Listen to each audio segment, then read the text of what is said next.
আমি সাধারণ মানুষ হিসাবে আমার মনেতে একটি প্রশ্ন জাগে, কেন এই আলেম ওলামারা বিতর্কিত হয়? কেন একজন আরেকজনকে সহ্য করতে পারে না? কেন হিংসা করে একজন আরেকজনকে নিয়ে কেন সমালোচনা করে? আমার এই ভিডিওটা যদি কোনো আলেম ওলামা আপনাদের কাছে পৌঁছে যায়, তাহলে অবশ্যই আপনারা প্রশ্নের উত্তরটা দিয়ে যাবেন। কেন একজন আরেকজনের ভুল সংশোধন করা থেকে বিরত থাকেন এবং সংশোধন তো করবেনই না, কেন একজন আরেকজনকে নিয়ে গীবত করেন? আপনারা জানেন যে সমালোচনা, একজন আরেকজনকে নিয়ে গীবত করা, এগুলো ইসলামের দৃষ্টিকোণ থেকে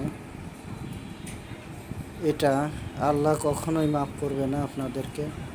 তারপরেও আপনারা জানার পরেও কেন এগুলো করেন? একজন আলেম একটা কথা বলতেই পারে, তার মুখ দিয়ে বেরিয়ে যেতে পারে, সেটা আপনারা সংশোধন না করে সেটার প্রতিবাদ করেন এবং পাবলিক প্লেসে এদেরকে আরও ছোট করে তোলেন। এর জন্য আমি সাধারণ মানুষ হিসাবে আমার জানার দরকার এবং আমি জানতে চাই যে আপনারা কেন একজন আরেকজনকে সহ্য করতে পারেন না? আপনারা বিভিন্ন ধরনের ফতোয়া দিয়ে থাকেন, বিভিন্ন ধরনের কথা বলে থাকেন, একজন আরেকজনের সম্পর্কে আলোচনা করেন। আপনাদের মধ্যে এত মতভেদ কেন, এটা জানিয়ে যাবেন।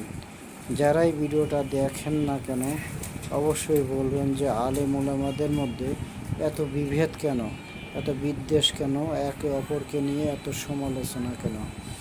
আপনারা এমন কটূক্তি করেন, একজন মানুষকে কাফের পর্যন্ত বানিয়ে দেন। এর জন্য আপনারাই ভালো জানেন কেন কাফের বানিয়ে দেন।